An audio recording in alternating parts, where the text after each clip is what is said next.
She was a champion wrestler, a star attraction, and the measuring stick of women in sports for decades. But all good things come to an end. It's the story of Cora Livingston, Part 11. Crazy territory stories, double crosses, and swerves. Pro wrestling history nerds. From the high desert in the great American Southwest, I bid you all good evening or good morning, wherever across this great land of ours and beyond.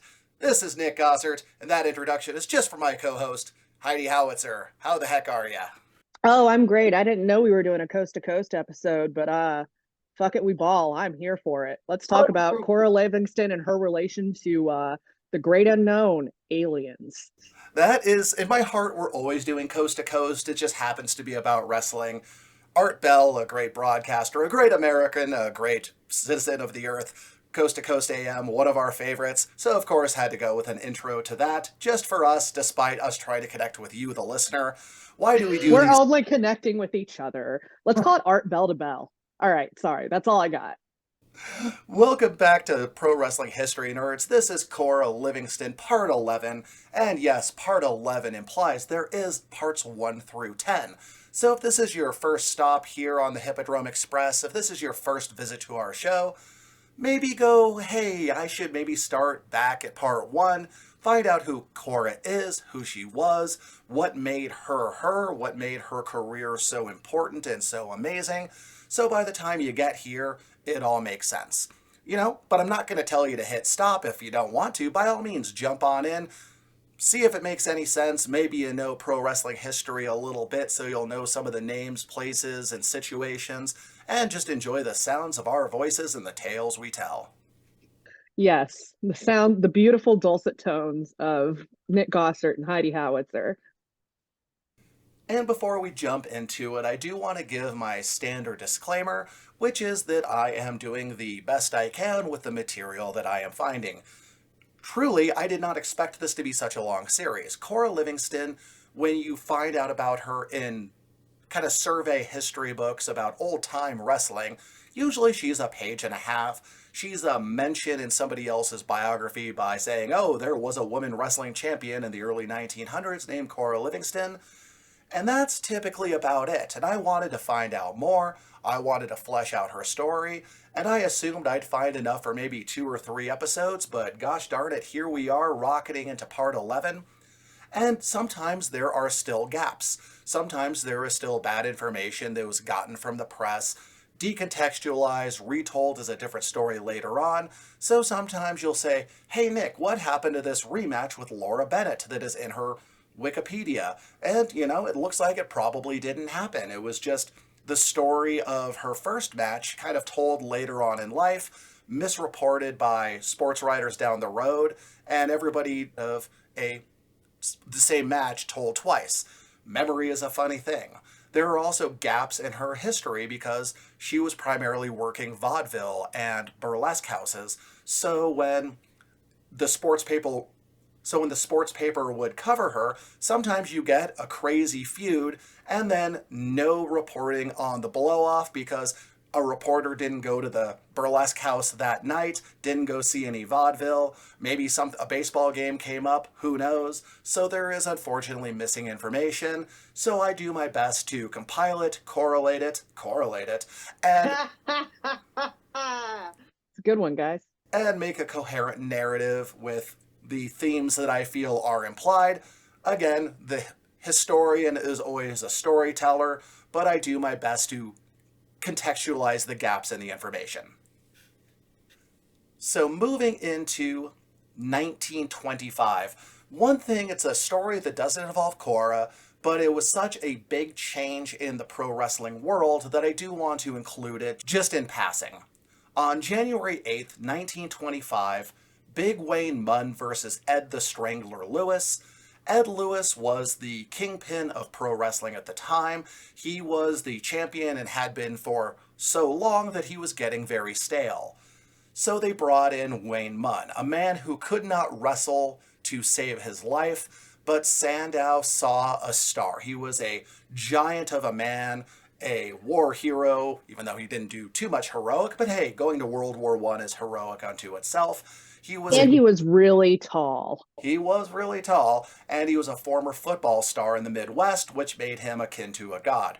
But what he couldn't do is wrestle to save his life. He was one of the first true show champions, show stars. So the plan was to put the belt on him for a little while, have him protected by the Sandow Trust stars like Pesic and Zabisco, and they did an injury finish to keep Ed Lewis strong, where Munn threw Lewis over the top rope and he was too injured to continue, and Munn was given the title, but Lewis kept the belt. And they had a plan to stage the rematch that summer, reunite the title, big picture storytelling. It got lots and lots of press, but this was, again, an important change in how wrestling was done because they put the belt on a man who could not legitimately defend it.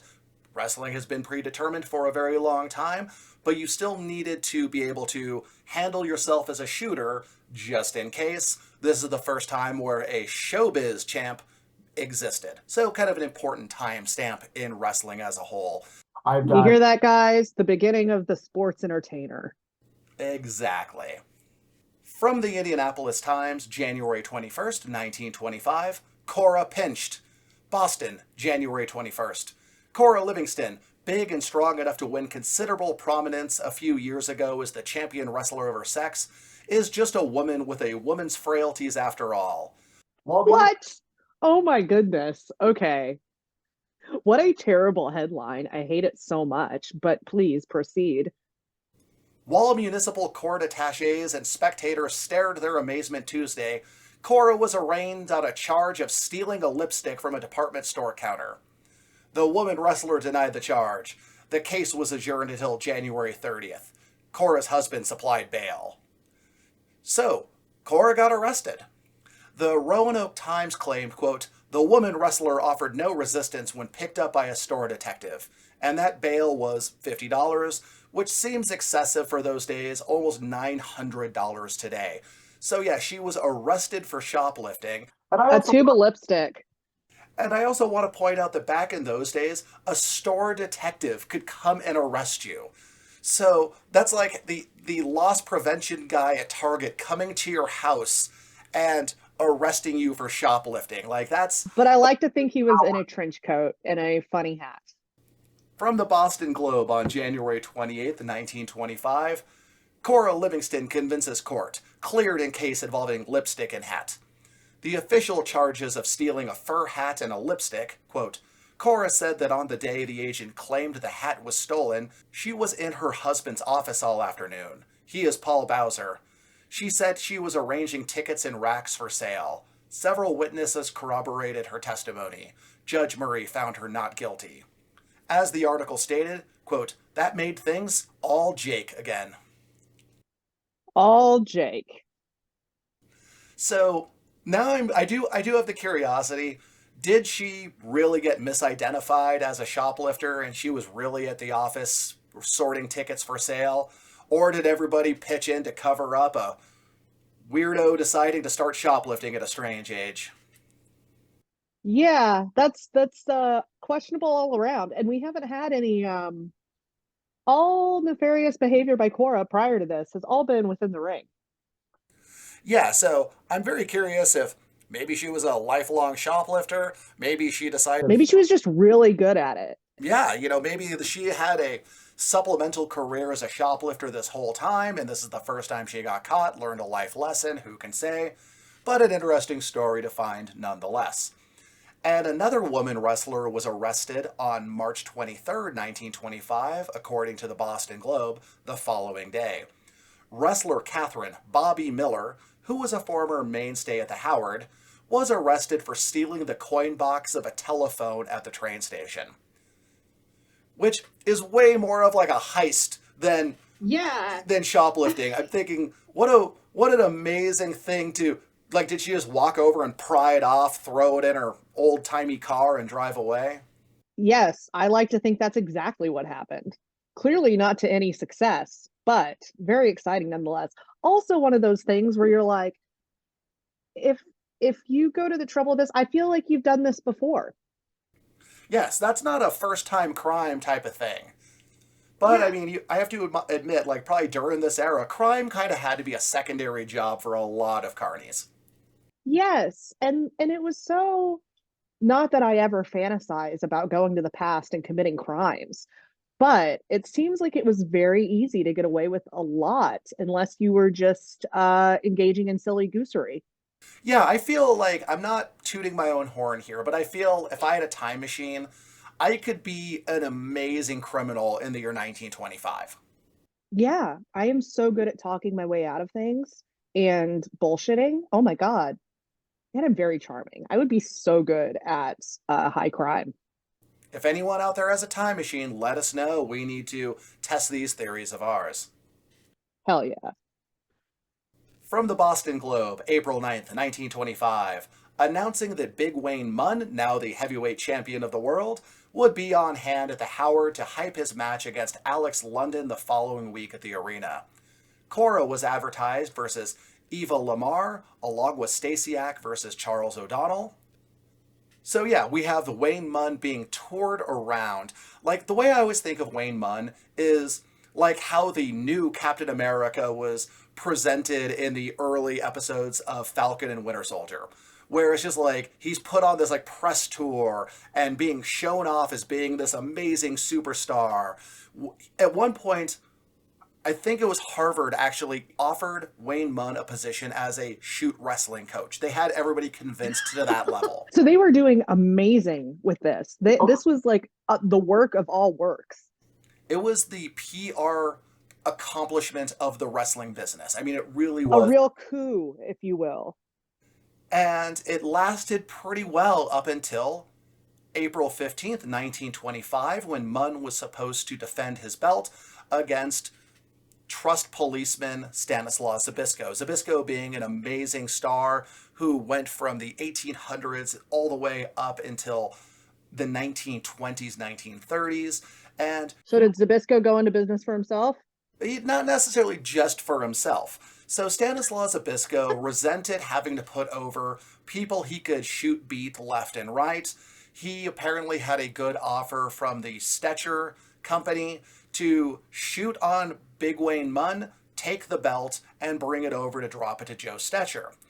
Thus, because the Stetchers and the Goldust Trio had been opposite ends of the spectrum, the Goldust Trio had been shutting out Stetcher and his group from title contention and big shows. So this was the way to fuck them. So they paid Zabisco a good amount of money to shoot on Wayne Munn, take the championship, and then take it away from the Goldust Trio and bring it over to the Stetcher group. And that's what happened. Munn thought he was going out to be protected with his limited wrestling ability by the veteran Stanislaus Zabisco, and ended up getting ragdolled by the smaller, much older Zabisco, pinned left and right. It was a disaster for the business that Bad PR, guys. yeah, it was a disaster for Billy Sandow's company, but you know what? When the champion gets beat left and right in the middle of the ring, pinned twice in a row, even the referee was forced to count the falls because they were completely obvious. Zabisco knew what he was doing. It was the biggest double cross in wrestling history.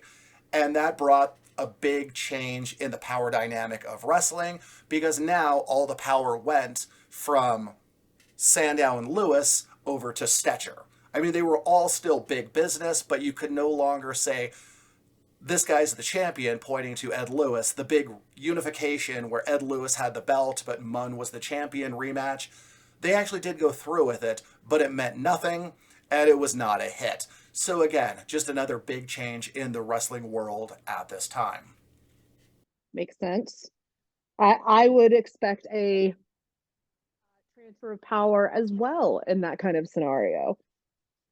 And if you want to know more about that, check out my series on the Goldust Trio and wrestling in the 20s. I talk about that for darn near an hour by itself.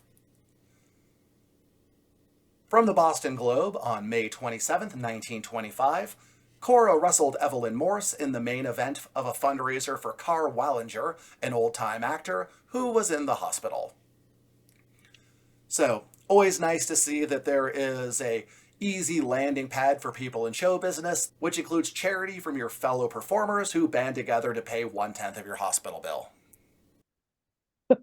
And then inevitably lose it all. On May 30th, 1925, Stanislaw Zbyszko drops the title to Joe Stecher, completing that little mini story that I told about the big change in the wrestling industry. Zbyszko made a lot of money in that, but unfortunately was now branded as somebody you can't trust. He betrayed the Goldust Trio, therefore they could never trust him again. They could never really work with him again. And the Stecher Group, well, you know what? We paid this guy to betray every aspect of the wrestling industry on our behalf, but he still did it, so now we can't trust him. So it really did put a bullet in Zbyszko's reputation and ability to work well with others. Because you know what? You can't trust a spy, even if he's your spy. And that was not a small scale plot, rather high profile. From the Boston Globe, December 15th, 1925, announcing matches at the Howard, booked by Paul Bowser. Quote, Miss Livingston will meet several female contestants. Special matches have been arranged. So again, Paul Bowser has completely solidified his hold on pro wrestling in the Boston area. He is now the de facto kingpin of sports entertainment. He is, within a matter of years, pushed out other promoters, and he is the gold standard for wrestling in this area and would be for quite some time. And again, we have a big time gap here, partly due to wrestling not being a hot weather sport, and also that Cora was helping her husband run his wrestling business and training students at their school. I'm trying very hard to avoid getting bogged down in Paul Bowser's promoting, because that would double the runtime and take the focus away from Cora's story and turn it into his. Granted, their personal and professional lives were deeply intertwined, but again, I want this to be Cora's story. From the Portland, Maine Evening Express, March 10th, 1926, Woman Match Champion at Arena next Monday. Paul Bowser was booking matches at the arena the following Monday. Quote, has not yet signed an opponent to meet the giant Irishman, Ned McGuire, in the main event. Main event? Main? Main event? Main? Oh, I get it. It took me a minute. I'm glad you said it 6 times. It's the only way to get it through. That's the only way I understand things. I like to actually be beaten over the head with a joke. It's the same tactics I take. Quote, Cora Livingston, champion woman wrestler of the world, will be one of the feature performers, and she will meet some other of the best women wrestling in the East. The next day, the same paper announced her opponent as Eva Lamar, the Canadian champion. Because if you're from another country, you are the champion. And here's a wild one that is a Paul Bowser story, but it's so wild that I had to retell it. From March 12th, 1925, Joe Stecher agreed to wrestle a, quote, unknown wrestler in Boston for a purse of $11,500. While making the deal, Tony Stecher, Joe's brother and manager, with Boston promoter Paul Bowser, he was convinced the match was against Jake Bristler and that the Stetchers could bring their own referee. The Stetchers clearly smelled something fishy in Boston on March 11th and said they wanted to be paid up front. Bowser now... the Stetchers would know, wouldn't they? Exactly. Bowser... If there's anyone who's an authority on sketchy behavior at this point, particularly in this era. And Bowser now claimed that he couldn't pay Stecher his guarantee, but offered a percentage of the house. Boo. Boo. House was light, brother. Stecher was already there and was supposed to wrestle essentially a nobody, so he was willing to do it. Bristler was already in the ring when Stecher made his entrance, but the Stecher referee was stopped at the entrance and replaced with a Bowser referee. And once Stecher was in the ring, Bristler was escorted out, and Joe Malkowitz came out of the crowd, removed his street clothes to reveal his trunks, and was announced as the surprise opponent. Bowser clearly needed to plan his double cross a little more subtly. Stecher simply got out of the ring and walked away before it started. The announcer shouted with excitement that Malkowitz was the new world champion via forfeit. So Bowser was closely associated with Sandow and the Goldust Trio, so this was an attempt to double-cross Stetcher and get the title back to a Bowser wrestler who would clearly drop it back to Lewis or whomever they wanted to prop up at that point. He was clearly hoping that the social pressure of him already being in the ring, being the champion, he would go with the flow and be like, crap, I'm already in the ring, I've been announced, I'm just going to have to deal with this. But he did the smart thing because he realized a setup immediately and was like, peace out, bitches, and just got out of the ring and left. Attaboy. But it went kind of poorly. The Birmingham News article, quote, Joe Stetcher gets tangled in squabble. Champ refuses to wrestle Malkowitz at Boston, and near riot results. The Portland, Maine Evening Express headline, Joe Stetcher runs out and says he was framed. Almost a riot over Stetcher, claimed the Boston Globe on March 12, 1926. Stetcher immediately held a press conference telling his side of the story, claiming he'd wrestle Malkowitz if it wasn't an obvious screw job. The public didn't pay much attention to the drama one way or the other. Stetcher said, quote, it was a distinct frame-up all around. But Malkowitz claimed the title in Boston and claimed for his entire career that Stetcher was afraid of him. Paul Bowser claimed Joe Malkowitz as the true champ for a different reason, having beaten Earl Caddick 4 days before Caddick lost the title to Joe Stetcher, fudging the dates of their match from 1921 instead of the actual 1919 date of it. Again, keep in mind that Bowser was aligned with the Lewis Mont Sandow Trust and was just trying to put together a screw job to get the title back to them. So if you ever think, boy, this Paul Bowser guy seems like the swellest egg in all of wrestledom, nope, he was just as willing to fuck people over as anyone. That's right, guys. The Montreal screw job was not unique. Long and storied history of people getting screwed out of things. But those were just important timestamps to show where the wrestling business was at this time. Now we'll focus pretty much entirely on Cora, I promise. The March 13th Evening Express had an article about Cora, including a photo of her in white trunks that makes her look naked. It was very shocking for a second when I saw it. It was an open... I'm sure it was very risque for the time, too. Maybe that was the point. Sensationalism. Yeah, with like the old-timey print job than what 1926 could do with a black and white print. It was a little like, oh my, oh no, that's just white trunks. Just white trunks. It's fine. It's fine. Everything is fine. It was an open invite to, quote, all the women of Portland to attend the performance at the arena on Monday night and find out for themselves why she is kept young and in perfect health. Her origin story changed slightly, returning her to the convent, but that she took up wrestling for health because she was such a frail youth. Quote, she is a firm believer in women's rights and believes in physical culture.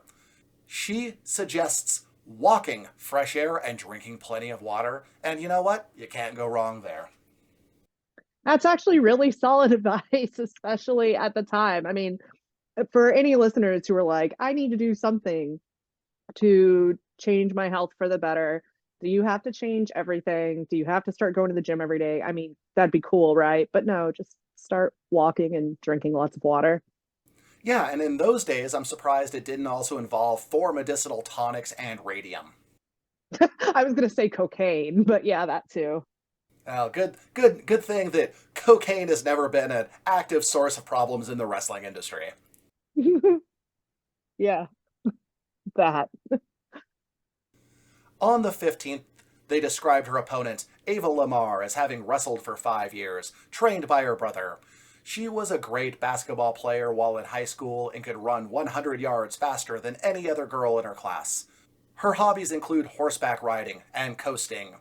Coasting meaning sailing down the coast in a recreational boat. On the 16th, the Evening Express covered the match, reporting that Cora won in 6 minutes 47 seconds. Quote, in a match that surprised the uninitiated fans because the lady grapplers showed so much skill. Shocking. They haven't been doing that for years. On the same card, Malkowitz defeated Leon Labriola, claiming it to be his first title match since, quote, beating Joe Stetcher. And how's this for a headline?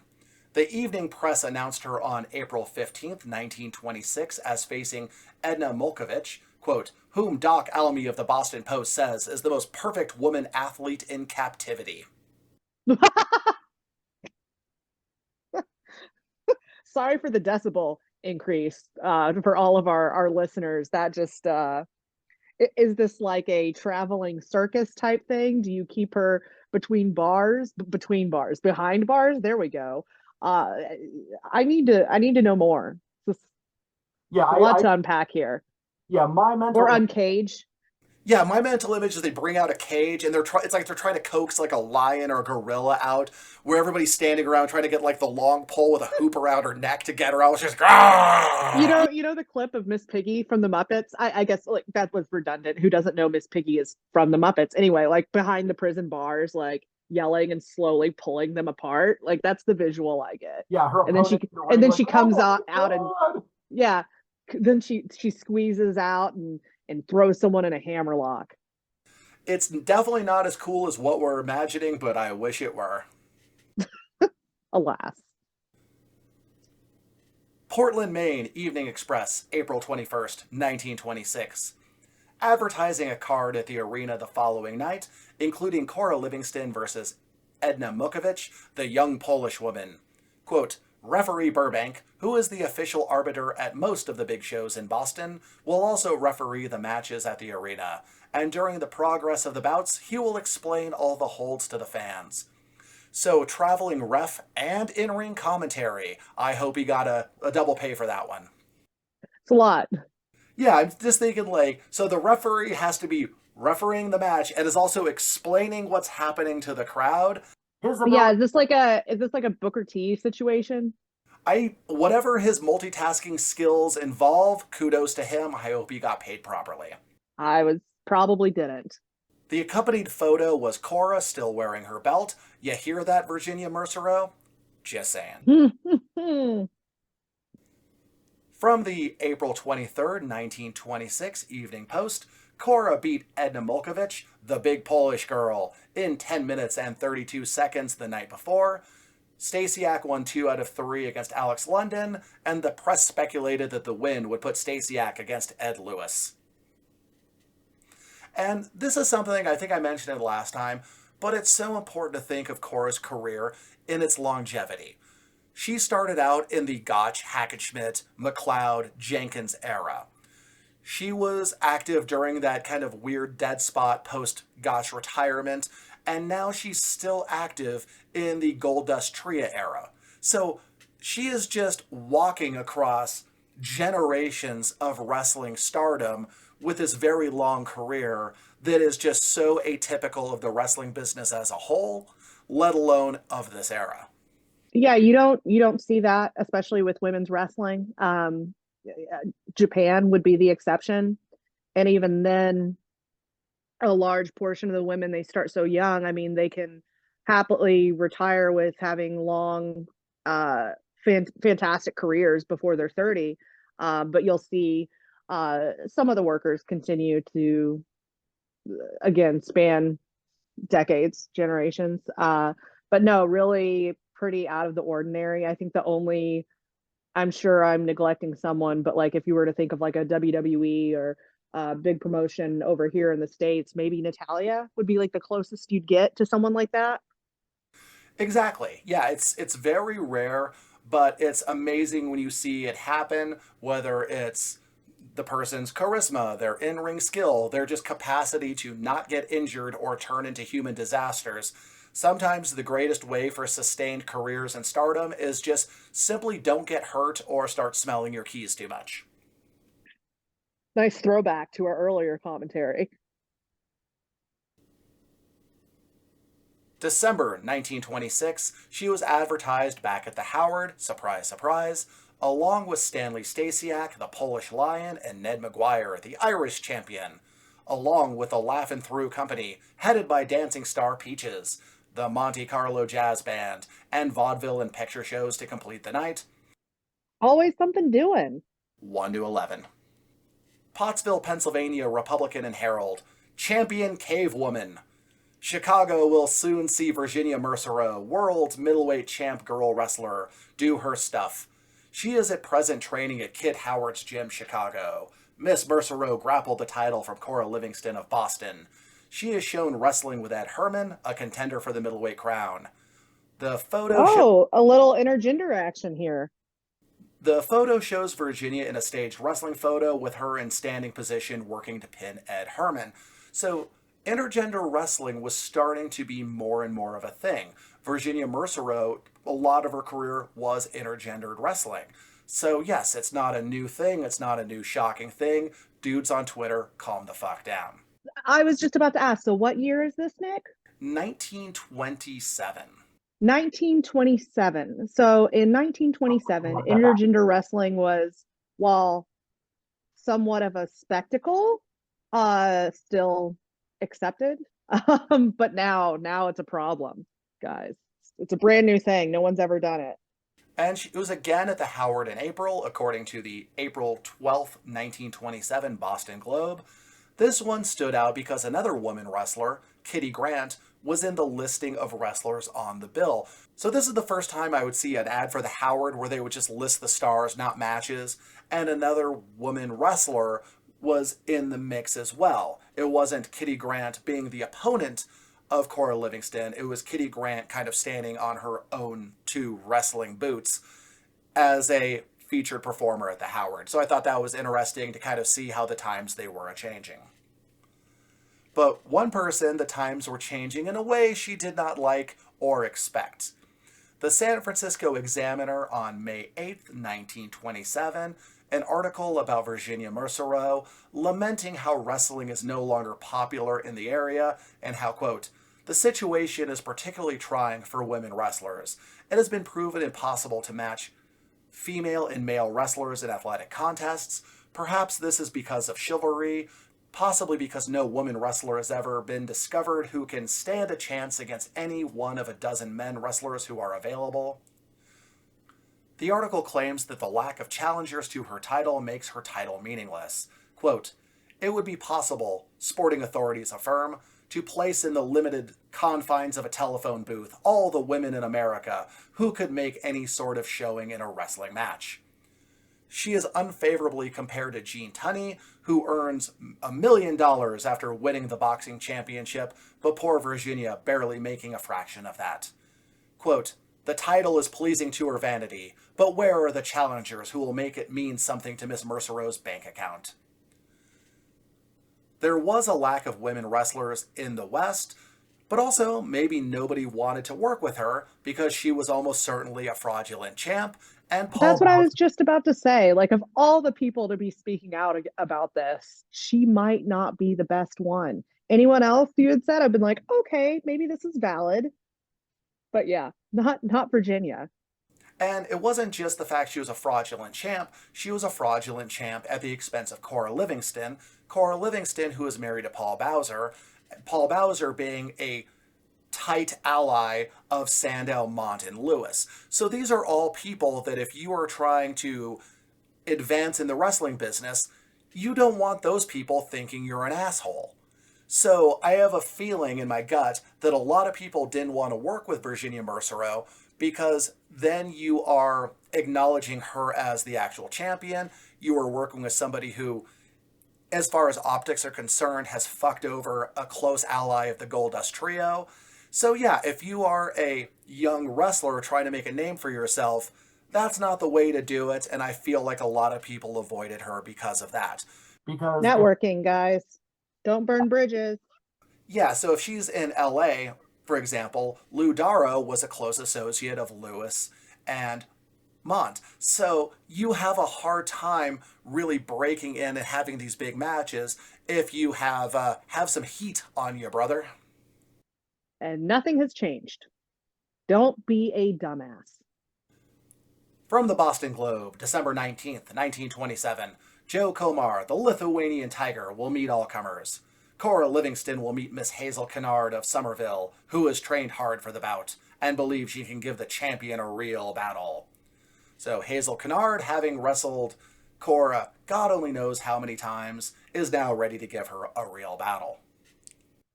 Finally. Once again, it was amazing to wrestle in the day before television, before the internet, when you could do the same match against the same person 20 times over the course of a year, and nobody would be like looking at clips on the internet going like, this is the same spot that you did last time. It's boring now. Meh. See, if it's over, it's over. From the Yonkers New York Herald Statesman, December 22nd, 1927. Girl swimmer after mat title. Quote, jumping from the Atlantic Ocean into the wrestling ring, Betty Bushy of Dorchester is willing to meet anyone on her way to the women's wrestling title. Betty, Great name. be it known, was a swimmer but is now a wrestler. She strangles, she trips, she grapples, and does whatever other tricks are in the rough and tumble artist's bag. A match has been arranged between Miss Bushy and Cora Livingston, here Livingstone, women's champion, for the title, and Miss Bushy is sure that she is going to win. I'm all done with swimming now, says Betty. It's too tame. It just doesn't give the same kind of thrill. From the January 29th, 1928 San Francisco Examiner, there was a short article about Miss Teddy Myers of Rome, Georgia, who claimed to be the heavyweight women's wrestling champion of the world, who also wrestled men. In the photo, she was applying a toe hold on a male opponent. But more importantly was the half-page article above it. Monkeys as chauffeurs, baboons as servants, 20 years from now. Claiming that monkey labor, not machinery, was the future of the workplace. I would just like to state for the record, everyone, that he actually sent me this article earlier in the week and I absolutely lost it. And I really wanted to know why we don't have a feature stupid article from the annals of history every week. And this is the one. This is the one. I don't think you can top this. And I will post this, and it's especially the picture of a monkey wearing spectacles and a top hat with the lines, the dignified appearance of the monkey would make enhanced no little by his intelligent face as a banker or man of affairs.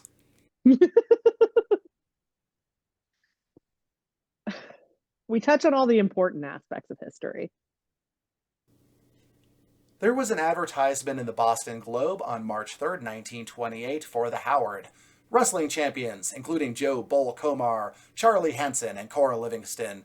Social Maids Burlesque. Always something doing. 1 to 11.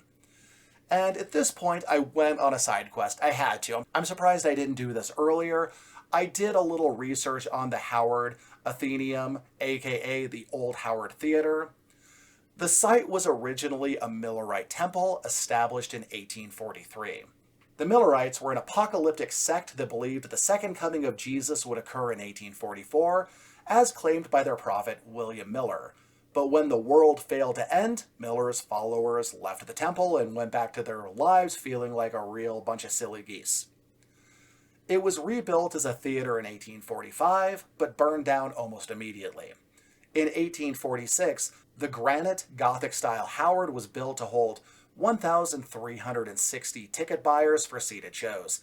It was the place for stage plays, and was a regular home to Edwin Booth, who many called the greatest American actor of his generation, as well as his younger brother, John Wilkes Booth, who was famous for different reasons.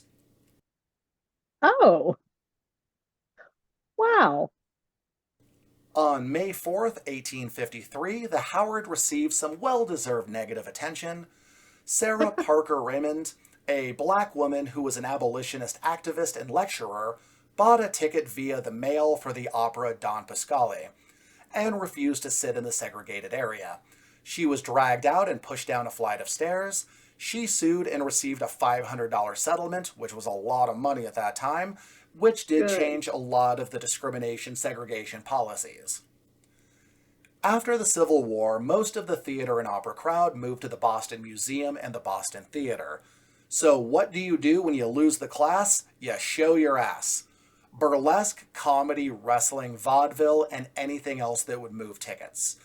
Performers that graced the Howard stage included Abbott and Costello, Jimmy Durante, W.C. Fields, Jackie Gleason, Buster Keaton, Al Jolson, and boxers from John L. Sullivan to Rocky Marciano giving lectures on their sport there.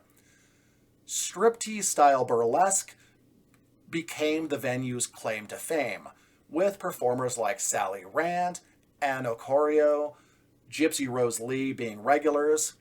And speaking of regulars, according to rumors, John F. Kennedy would often attend shows during his Harvard days, as did many of his classmates.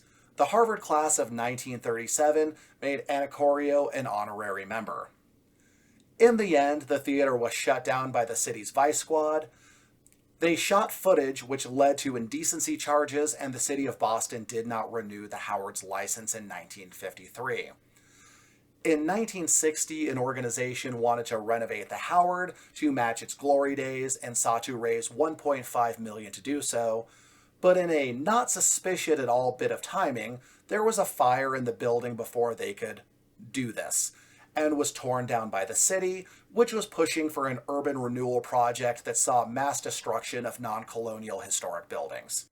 That is so upsetting because that seems like such a cool historical building to have, and especially as a venue to potentially be able to run shows there again. Yeah, what a shame.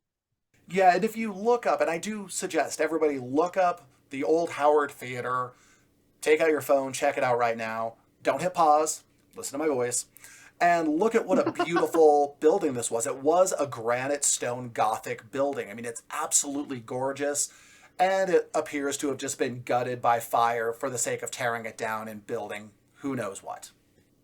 From the Atlanta Journal on June 10th, 1928, an article about Miss Louise Gardner, a previous foe of Cora. In 1924, according to the article, Cora failed to beat her in a handicap match. It also claimed that the following spring, Cora was DQ'd for strangling Gardner. That tended to happen a lot in those days. And the ref gave her the match and the title to Miss Louise Gardner. So another fake claimant to the title. But don't be too mad, because this article was Gardner's obituary. Fuck. In addition to being a wrestler, Gardner was a stunt performer. Her final appearance was leaping from a hot air balloon with a parachute that failed to open. She fell 500 feet to the ground while an audience looked on in horror. Oh my God. Now I feel mildly bad for laughing. Oh, yeah, you're a monster, and shame on you. Yeah, well, there we have it. It's on tape. From the Brooklyn Daily Eagle on September 23rd, 1928, Woman Won as Wrestler. A truly unhinged tale printed as a full-page article with both a photo of Cora and an illustration of the match. Quote, in 1911, a brawny Polish woman disguised as a man was working in a Pennsylvania coal mine. It was 3 months before her sex was discovered.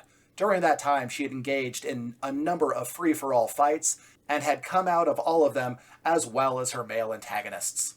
Paul Bowser, then Cora Livingston's manager and later her husband, hearing of this man-woman and her tremendous strength, challenged her to a wrestling match with his protege. The man-woman of the mines accepted the challenge, and the bout took place in a Scranton theater. Great gimmick. The audience of rough coal miners were deeply prejudiced in favor of their coworker.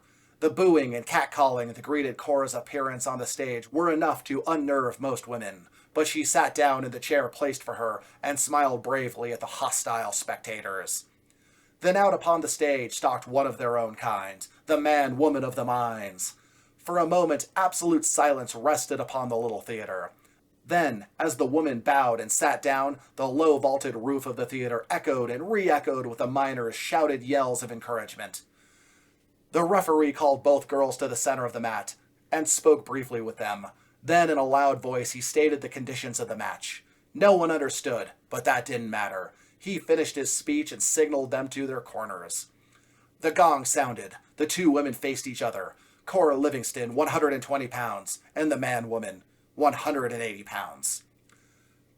The article describes a match worthy of Ali versus Foreman or any Rocky movie finale. A story of Cora out-wrestling her giant opponent and slowly wearing her down until Cora finished her with a big throw and a pin. Quote, a drunken Slav threw a pop bottle at her. It fell wide of the mark. striking the backdrop near its base and sending up a small cloud of dust in the hot, sweat-soaked air. Later on, quote, "It was all over in a second. She sent the man-woman over her head. Cora had pressed her shoulders and thighs to the mat for the count of 10. The police subdued the riot." You'd think that maybe I would have found this story a little sooner. So did this happen? Or did it happen anywhere near to this level of drama? Probably not, but it's possible. But either way, it's an amazing story. With the way that article was set up and written, I'm a little disappointed now that there is not wrestling broadcast along the veins of sports radio, where they do the play-by-play on baseball games, football games, and the like. Very similar feel. Yeah, I kind of heard all of this in my head with that kind of like tinny voice of an old-timey baseball play-by-play Yeah. radio show. Yes, and now I really wish that was a thing. And to my knowledge, I don't think it is. From the Washington Times, October 5th, 1928. Female mat champ. Cora Livingston, who defeated Laura Bennett, holder of the belt emblematic of the world's female wrestling championship in Kansas City, 1913, still retains that belt. At this point, it really is impressive and nice to point out, but a weird way to put it. Again, the press is putting the wrong timestamp on her match with Laura Bennett, which I assume is what led people to think that it was a rematch. From December 18th, 1928, Boston Globe. Paul Bowser promoted show featuring Stasiak, Cora, Dan Koloff, and Gus Sonnenberg. I bring this one up because of Gus Sonnenberg. Sonnenberg was a pro football player with no background in grappling who became a pro wrestler under the tutelage of Paul Bowser. He caused outrage with some critics and wrestlers with his football tackle move and lack of shooter skills, but he was charismatic and explosive in the ring. He ended up being the man to beat Ed Lewis in 1929, thus closing the long chapter of wrestling that centered on the in-ring and professional rivalry and intrigues between Ed Lewis and Joe Stecher. I wonder what the football tackle move was. I wonder if it was like a spear. It was. Yeah, this is the first time you really started seeing a spear. And a lot of times they played it up where he would shoot the football tackle spear and send people flying into the audience. So good. So like a pounce spear. Terrifying. Yeah, exactly. It was a big move that would send people flying into the crowd, and then the audience would land in the front row's lap and be selling while Sonnenberg would be in the ring firing up. It was interactive showbiz ballyhoo of the highest order, and I figured you'd appreciate that one. I do. I was just thinking about adding that to my arsenal. And this was a big money deal with a big money risk. According to various sources, Ed Lewis received $50K of the $70K gate to put over Sonnenberg, and according to the often incorrect Marcus Griffith's book Fall Guys, Bowser had to put $70,000 in escrow to guarantee Lewis got the belt back when Sonnenberg cooled off as a draw. Holy shit. Yeah, I'm not saying this is one of Griffin's fibs, but take it with a grain of salt. Bowser's territory was doing big money, and Jack Curley was doing everything in his power to discredit and damage Bowser's business. Again, I don't want to get too far off track and into a very complicated story, but I wanted to add context for just how much work went into running Bowser's promotion, which Cora contributed much to behind the scenes. So it's not just that Cora is getting a little bit older, and that's why she's not wrestling as much. She is a very busy woman helping run a wrestling school and her husband's territory at the same time. From the Boston Globe, March 6, 1929. Woman wrestler champs auto stolen. Quote, Cambridge police were notified last night that the automobile owned by Mrs. Paul Bowser of Longfellow Road, that city, was stolen from in front of Mahler's store, Cambridge. Mrs. Bowser, the former Cora Livingston, wrestling champion, was in the store when the theft of the machine occurred. So this was the first time I found her referred to as formerly Cora Livingston, formerly the champion. So wrestlers a lot of times don't have a big retirement match because up until recently there wasn't pay-per-views or a TV reason to do so. A lot of times your last booking just happened to be your last booking.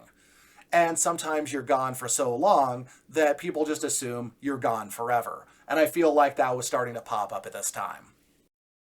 I don't know. That sounds kind of stressful, honestly, all things considered. Although I guess at that point you could bill everything as your last match. So there's that potential draw. If you've been keeping a list of all the women Cora had wrestled, well, you're a weirdo. But you also might remember Bobby Wilson. Her real name was Mrs. Catherine D. Fury, and she unfortunately died in a car accident on January 14th, 1930. Wait, her real name was Catherine D. Fury? Why Yep. would you not wrestle under that name? I don't know, it's an amazing name. She could have been Furious Catherine. She could have been Furious Kathy Fury. Yeah, that's phenomenal. Feel Well, free to use that, guys. If you're looking for a wrestling moniker, there you go. That's the one. And she won't argue about it because she died in a car accident on January 14th, 1930, according to the Springfield, Missouri Leader and Press. Yikes. The Spokane, Washington Press on April 14th, 1930, a photo of Cora announcing that Cora, quote, sends forth a challenge to any and all members of her sex and of her weight. She is pictured with the gold belt, typed as hold in the typo, which is symbolic of the title she won from the 180-pound Laura Bennett recently. Recently. Yes, that was recently. Recently, not like Cora's held the belt for fucking ever. Yeah, 15 years later, recently. Recently. That piece ran in papers all over the United States for over a month. And here's one you'll appreciate. From the San Francisco Examiner, April 20th, 1930. A lesson for gay mashers from the woman wrestler. Quote, dressed for the street, Virginia Mercereau, professional wrestler, looks like the gentle, blue-eyed kind of blonde that men prefer. She looked like that to George Duffy, a 170-pound plumber, when his roving eye beheld her on the street in Chicago not long ago. But no sooner had he tipped his hat and eased smiling into the usual, pardon me, but haven't we met, than he found himself in the grip of a bone-cracking headlock that might as well have been administered by Strangler Ed Lewis. So I love this for a lot of reasons. I do think Pardon Me, Haven't We Met is really up there on pickup lines, so feel free to start using that one, guys. Well, tap of the hat, tap of the hit, tip of the hat. There we go. I got there eventually. It's the destination, not the journey for this one. But yeah, and that seems like a very valid reaction to just throw a man in a headlock. I like to think he was catcalling her. That's my guess. I feel they kind of soft-served that one because it gets better. When the police arrived, quote, the amused and mystified policeman learned from the indignant young woman that Duffy had attempted to flirt with her and that she had lost her temper before she thought of calling for police protection. It turns into a wacky farce of George Duffy being arrested and scolded by a judge, while Virginia states that she is seeking a rematch with Cora Livingston. Oh, so this is all just a great publicity grab on her end. Yeah, that's my guess. I wish I could put men in headlocks anytime they tried to flirt with me. That sounds good. Honestly, what's stopping you? Literally nothing. I could actually probably charge for that at the merch table. That'll be $40. And at the top of the same page was, quote, hid their baby in the haunted house and then leapt over the cliff. A report about a couple that left their baby in an abandoned and supposedly haunted house in Cape Girardeau, Missouri, and then leapt to their deaths to avoid the man being arrested for forging checks. It includes a photo of the spooky house and an illustration of a weird-looking baby. I like to think that instead of just trying to escape the forged checks, they were trying to escape the haunted house, and this was all a ploy by a very spooky ghost to get themselves a free baby. I feel like there is a horror movie in the making right here, because, yeah, there's just a lot of weird layers to this that I do not have answers to. A lot going on, guys. Always something doing. From the Appleton Post-Crescent, May 2nd, 1930, announcing that Virginia Mercereau, quote, better known to Appleton people as Marie Diedrich, moved to Newark, New Jersey to make her home.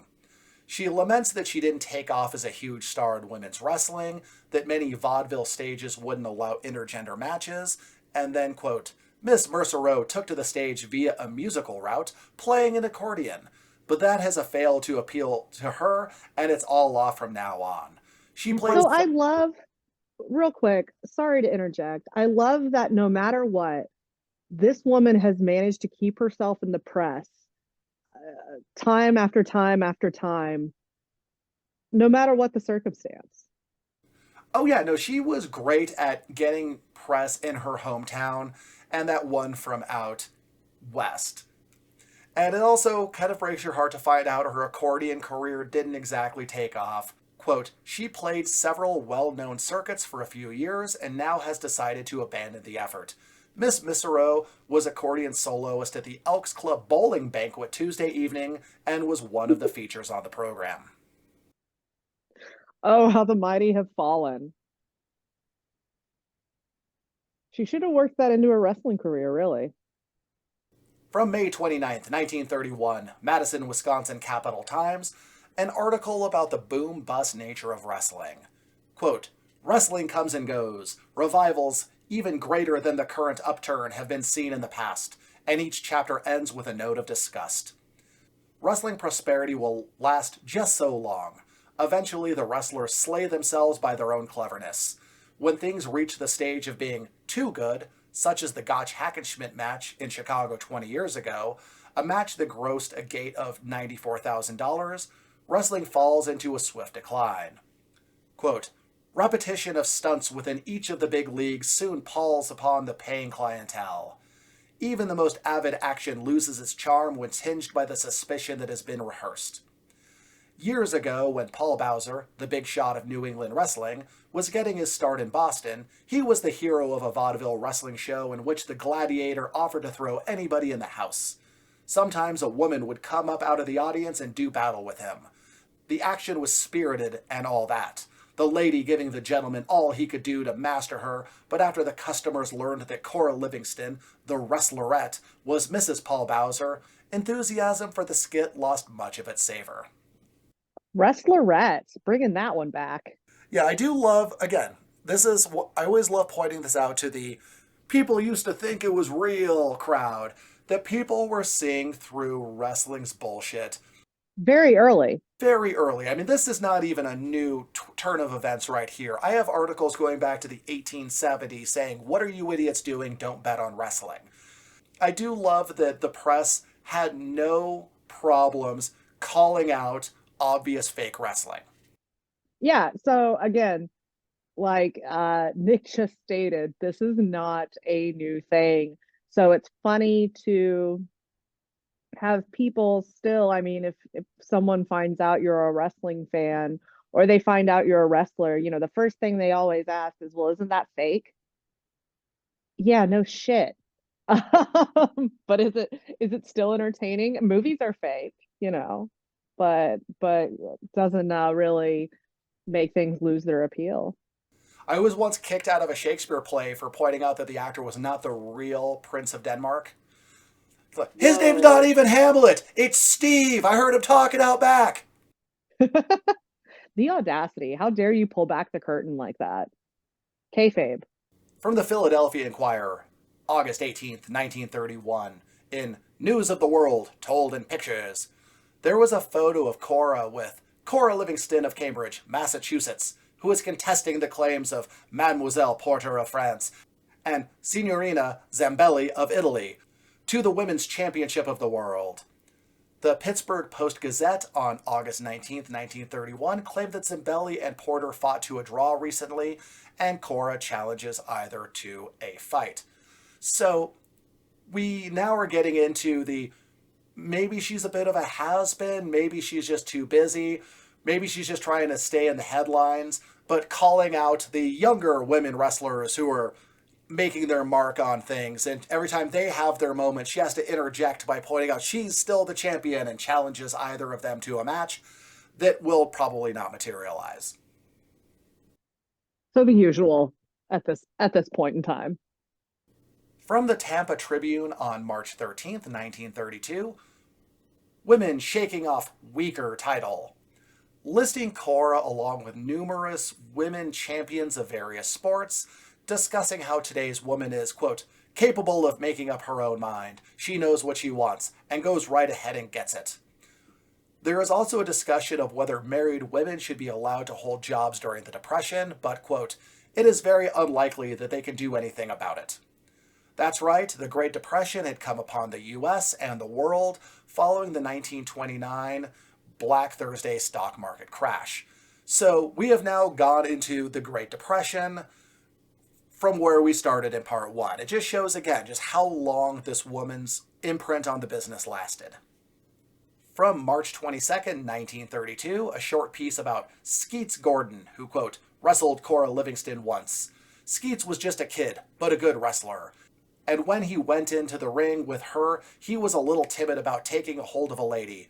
But when Cora grabbed him by the neck and pretty much broke it, Skeets discovered no hold was barred. He threw her, but in his own words, she was a good dude.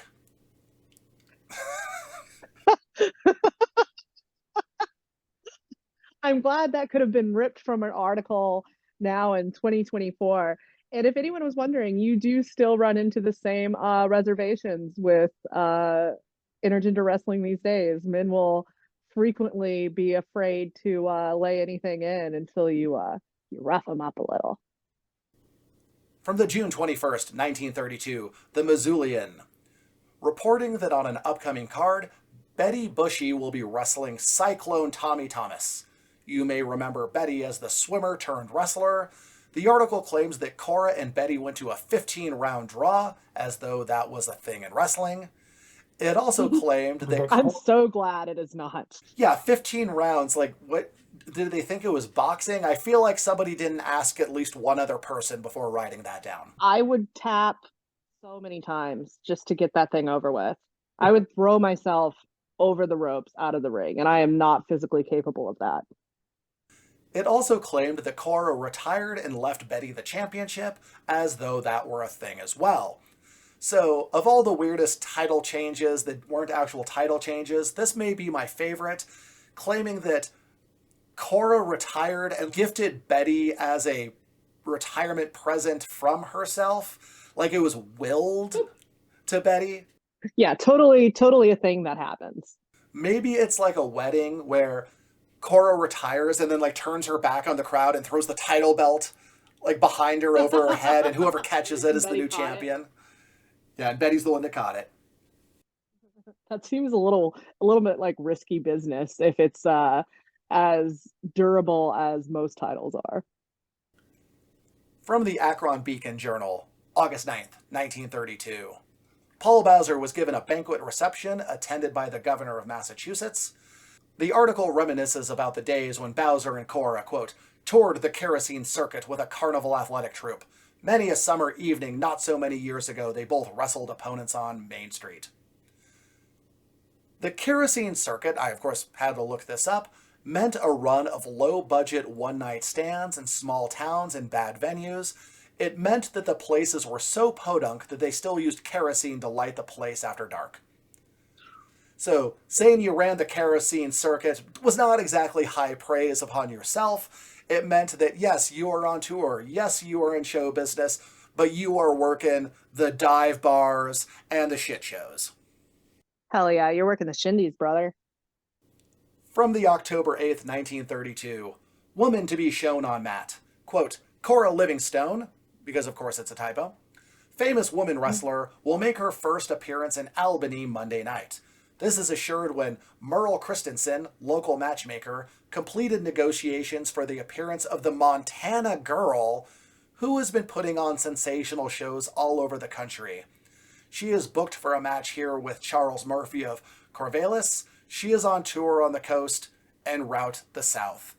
So I have a feeling we have a fake Cora Livingston. That's what it sounds like. Because I see no other anything about Cora doing matches. I don't see anything about her listed from Boston or any other place or anything else about the match. I don't even see a report of what happened with this match.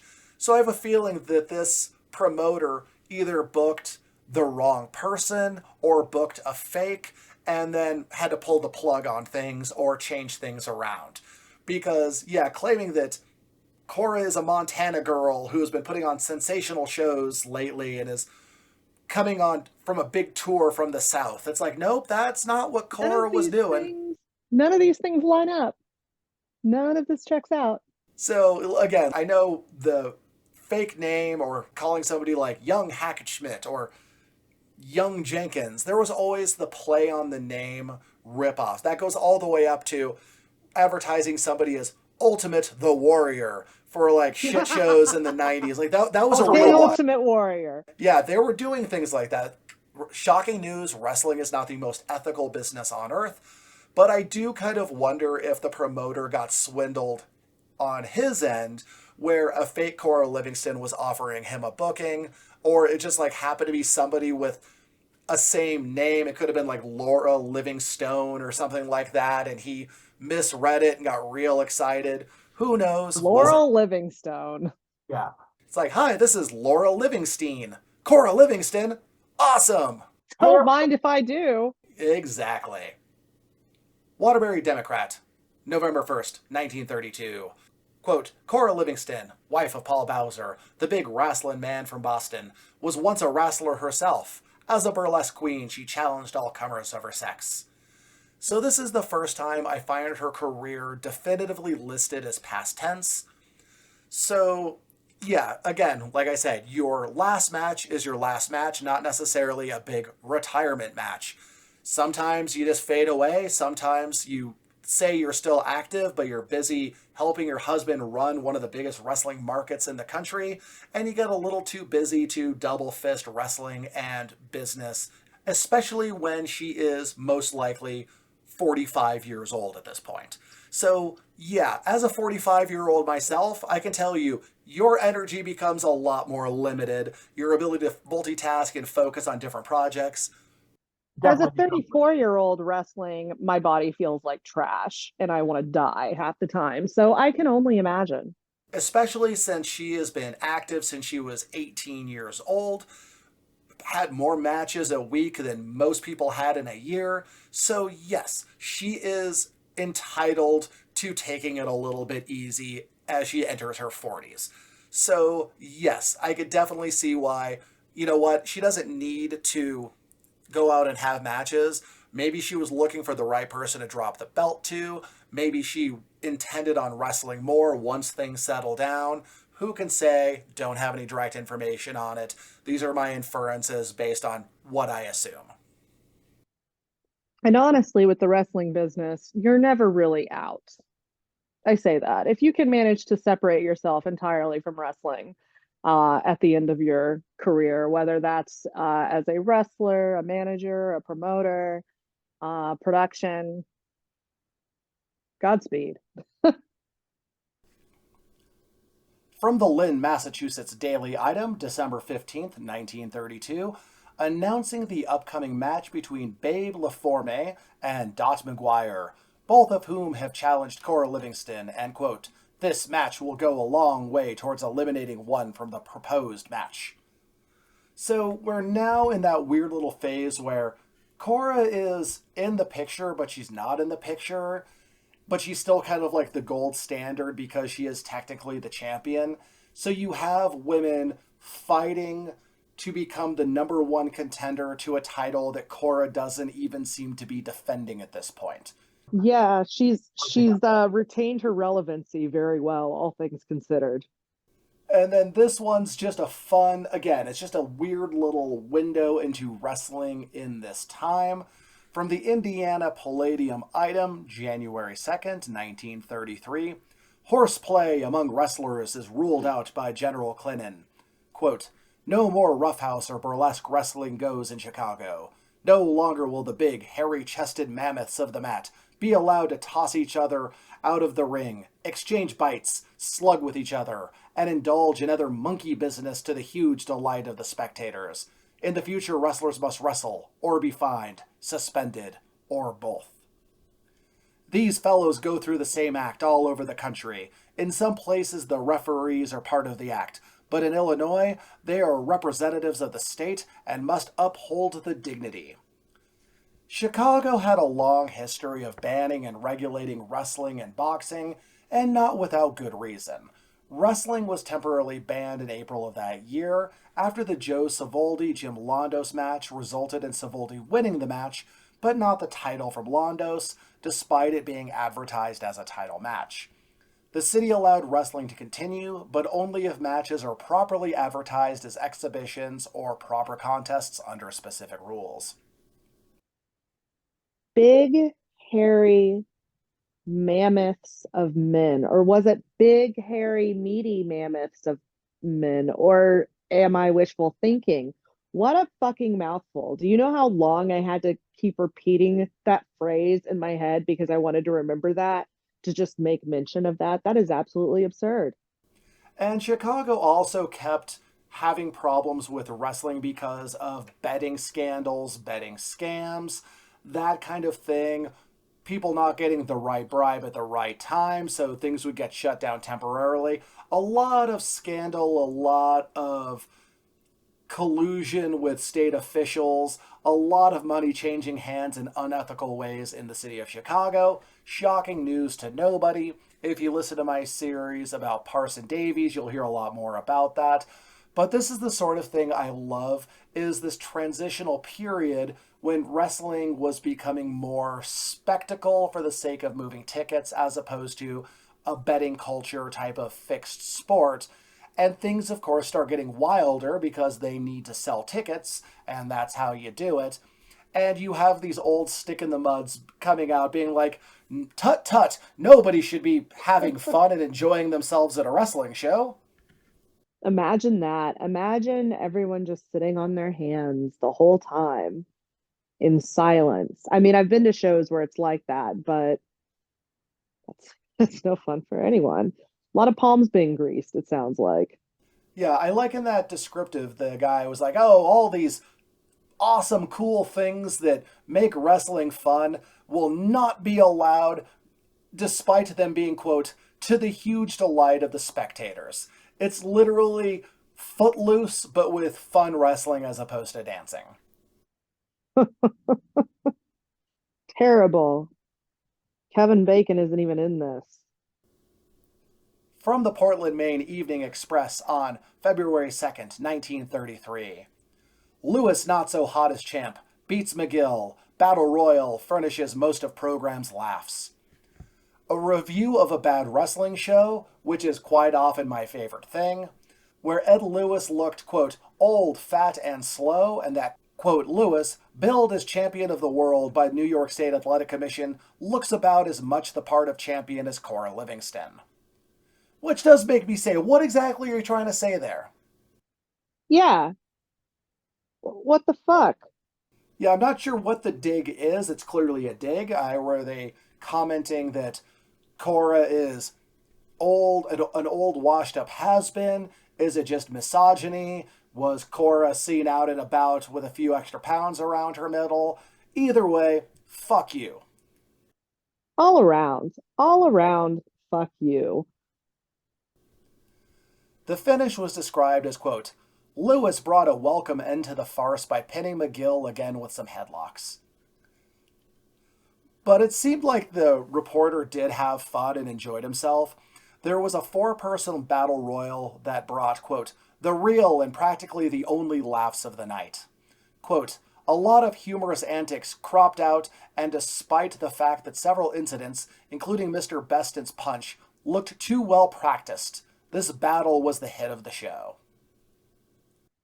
So So it looked too well practiced, but it was also the hit of the show. And I love that you have this review versus where we just talked about the outrage over the ballyhoo and nonsense fun of pro wrestling, where this guy's like, yeah, man, this wrestling show was a bunch of bullshit. It ruled. He got it.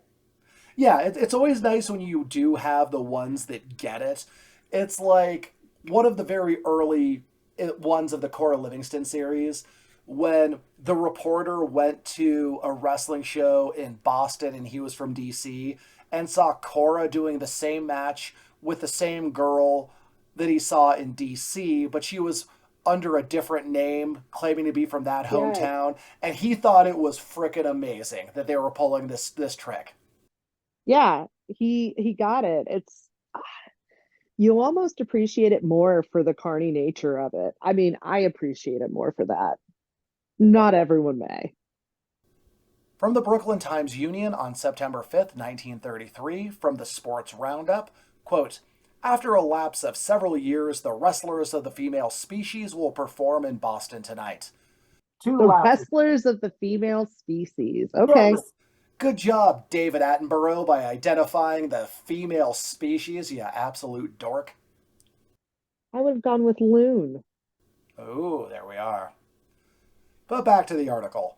Two lassies, Janet Taylor and Flora Libbings, will exchange grips and groans for the edification of the Beantowners.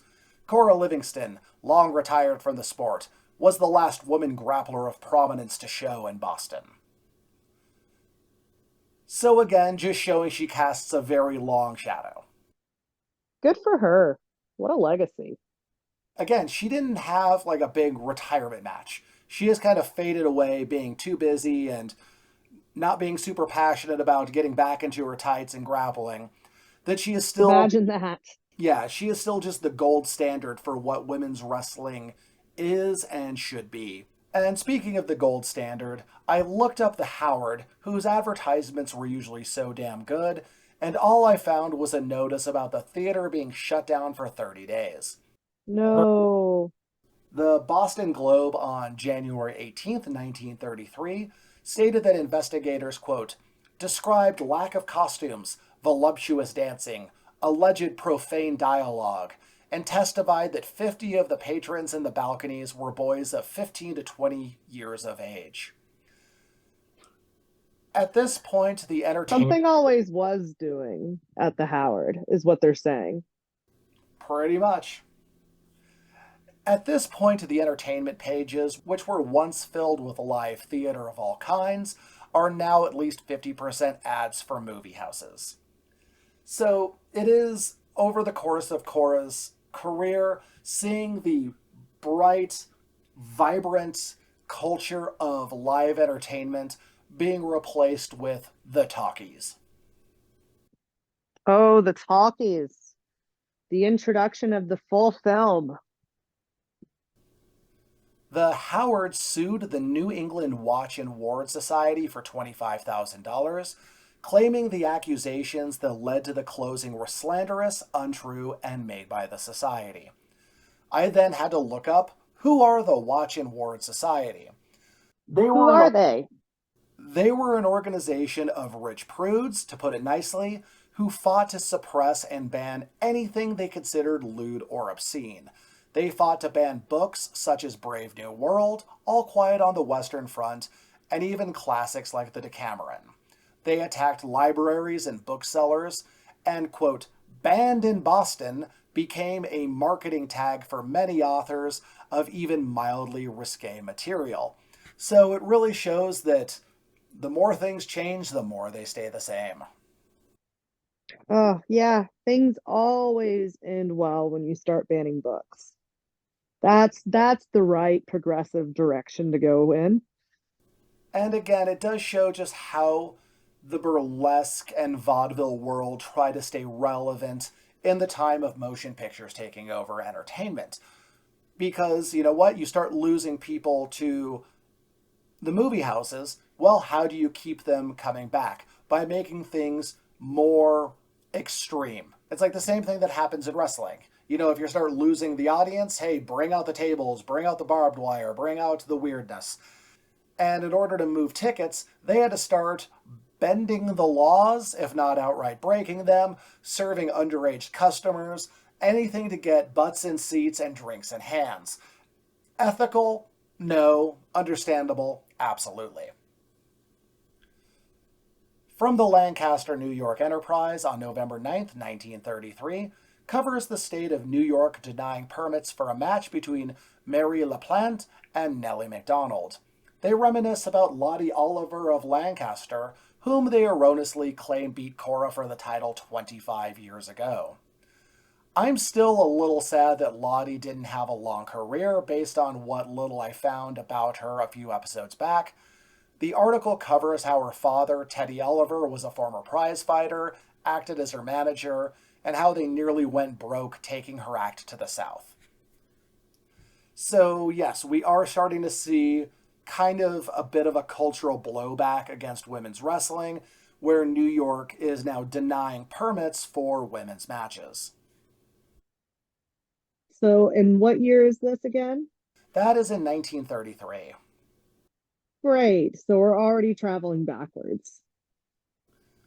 January 27th, 1934. Unable to fathom commission report, wrestling declared on level by recent report of New York Athletic Commission. It was an article mocking New York City's commission, claiming that wrestling is a legitimate, honest sport. Quote, I have read the report backwards and forwards, up and down and sideways, and had it translated into 8 languages, including the patois of the Javanese headhunters, but it doesn't make any more sense than a Gertrude Stein interpretation of James Joyce with a hangover. How's that for a heady descriptor? I was just thinking, man, that really paints quite the picture. Quote, all I can gather from the report is that wrestling is an honest robbery, a crooked double-crossing, legitimate business. That Wrestling, is such a good description of wrestling. isn't it? Quote, wrestling, like the Einstein theory, is bent space and thus beyond the comprehension of a mere sports writer. What? What? This is great. Why has this not been applied to like 60 different wrestling events or reviews, anything? This is amazing. I love when sports writers just have this bemused bullshit fest. About wrestling. They're like, yeah, no, yeah, no, sure, by all means, declare it legitimate, you fucking nerds. Which is kind of how I feel like all sports, like normal sports, is that awful by not calling wrestling a normal sport? How all normal sports fans are in regards to wrestling as a whole. December 6th, 1934, in a Pittsfield, Massachusetts Berkshire Eagle, part of a local rundown, they mention Paul Bowser, Boston wrestling czar, bought 3 yearlings at a local market, but they primarily mention that his wife was Cora Livingston, champion wrestler. Bowser developed a passion for racehorses, and according to the Boston Globe on March 12, 1936, Bowser's harness horses are among the best in racing. So, like many gentlemen of leisure, Paul Bowser turned to owning, buying, training racehorses. Cora and Bowser had a large estate in Massachusetts where they had many championship level racehorses. So yeah, it's quite the retirement for Cora, running a territory, running a school, and raising racehorses. Cora's fucking killing it, man. And Paul Bowser. Because here's the thing, like, if you're not aware, horses are not cheap. That is an expensive hobby on top of racehorses. Especially then, those are a hot commodity, like loaded. And if you ever wonder how expensive is a horse to own, there is a fantastic episode of The Simpsons where Lisa gets a horse. It'll fill you in. The December 10th, 1934 Pittsburgh Sun-Telegraph, Old Matt Days Recalled, which was a nostalgia piece about wrestling in the years past, from the Greco-Roman days of the post-Civil War years to the Terrible Turk, Frank Gotch, Hackenschmidt, Sorikichi Matsuda, horrifically misspelled, of course, and Cora Livingston, amongst other legends. So it's really nice that in 34, when you're looking back upon the shining days of the early 20th century, Cora is listed right there with Gotch, Hackenschmidt, and many others of that level. So it's kind of cool to see where her legacy was already. It's kind of wild when you think back on all of this, and especially with what we've been talking about this episode, that she's not a more household name in women's wrestling. Not that there's really any older women's wrestlers that are a household name, but you'd think she'd be among those. Well, it's kind of like what we talked about a million years ago when we recorded the Mildred Burke episodes, where there's no direct lineage between what is happening today in WWE or AEW in connection with Cora Livingston. There's no direct lineage from point A to point B. That's fair. And since both with Mildred and with Cora, there's no way to present that as this is the foundation upon which we are built. This is how we can present our champion as a direct connection to this champion. And because that's a broken line, it doesn't really make as much sense because it's harder to put her on a t-shirt. It's harder to do the Cora Livingston Memorial Battle Royal, things like that, because there's no way to say it went from Cora to this person, to this person, to this person, to this person, because it didn't. They had no connection to what is considered modern pro wrestling. Even NWA has no connection to Cora Livingston and her title and her lineage. So yeah, it's a little harder to market, and if you can't market it, why put it in your history? Oh, you just broke it down far too well. From the New London, Connecticut, The Day, on March 9th, 1935, with a throwback sports piece, quote, March 8th, 1911, Cora Livingston, claiming to be the world champion lady wrestler of the world, met her Waterloo in Olga Nelson. Miss Nelson scored a fall in 16 minutes at Boston before a large crowd that went wild. However, Miss Livingston won 2 of the 3 falls and retained her title. So I love... At her Waterloo. Yeah, she met her Waterloo. It was her big failure, her big defeat. It makes it Yes, sound So let's bring it dramatic. back. Let's bring it back. yeah, it seems like they're making it so dramatic. Like this was her big loss, her big disaster where everything went wrong for her at long last. Meanwhile, it's like she gave up 1 out of 3 falls. Yeah. Yeah, not particularly earth-shattering. Or shouldn't have been, anyway. It makes me think of an episode of The Simpsons, another Simpsons reference, where Mr. Burns is like, I don't know why they bothered showing up. They barely won. Just barely. What's even the point? From the Philadelphia Inquirer magazine, March 17th, 1935. Will our girls lose their femininity in sports? No Oh is boy. the Oh wait. Okay, no. Okay, great. no is the consensus of those in Philadelphia who predict sturdier physiques and higher morals for the athlete. Short shorts and scanty bathing attire notwithstanding. It was a rundown on how women are just as capable of being top athletes as are the men. Among the examples are, of course, Cora Livingston defeating Laura Bennett for the title. I don't know how I feel about this. I really don't. I'm not sure which direction I want to go with this. On one hand, it's like, no, there's nothing unfeminine about being a champion athlete. On the other hand, short shorts and scanty bathing attire notwithstanding. Go ahead and be a champion. Just don't sexualize yourself, you sinner. Yeah, precisely. I didn't realize we were going to slut shame athletes for not running the marathon wearing pants. Oh boy, do you have a lot to learn. And here's a fun one. From the Waterbury Democrat, March 12th, 1936. Woman wrestler gets in trouble. Mrs. Cora...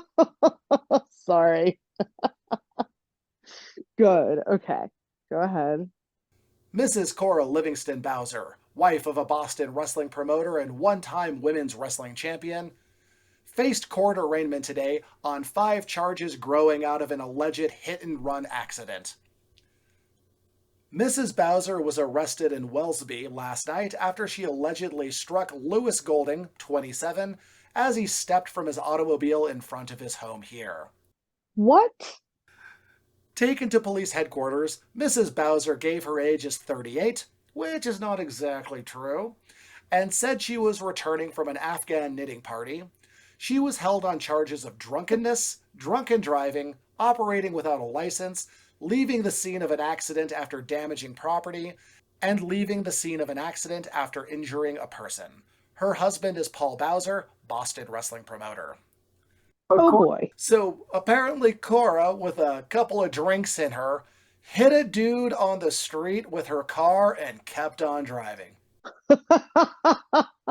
We've all I been mean, there. we've we've all all been there. We've all Who been hasn't there. done this? Totally normal behavior. Yeah, 100%. At least she has a better driving record than Sunny. Woof. Oh, Jesus. Stiff. According to the Boston Globe, on March 12, 1936, Cora pleads not guilty in Newton District Court to drunkenness, operating under the influence of liquor, going away from the scene of an accident after injury to a person, and driving without her license in her possession. She was released. Criminal record is getting a little long. I mean, still, as far as a Dark Side of the Ring episode is considered, this would be very light. But hey, if there ever was one, they'd probably call you up to be a consultant on it. She was released for a $500 bond for a hearing March 18th. The Boston Globe covered that hearing on the 18th. Mrs. Bowser fined for drunken driving. Cora was fined $100 for each charge of driving while intoxicated and leaving the scene of an accident. In today's money, a $200 fine would be about $4,200, which is still incredibly light for drunk driving, hitting a dude, and keep on going. Yeah, I feel like that was less expensive than her theft bail. Yeah, $4,200. Anybody, I haven't had one, but I know plenty of people who have had DUIs and that didn't involve anything other than getting pulled over and blowing wrong on a breathalyzer. And that shit was like $20,000 by the time it's all said and done. What the fuck? I'm very glad I behaved myself and have never had to deal with that. Okay, great, wonderful. May 28th, 1936. Paul Bowser celebrates his 50th birthday by leaving the hospital where he had been confined for 7 weeks with an undisclosed illness.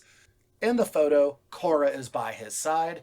I tried finding what he had, but it's the 1930s, so it's just a general, you're in your late 40s and you're sick, so could have been pneumonia, could have been quadruple outer space tuberculosis.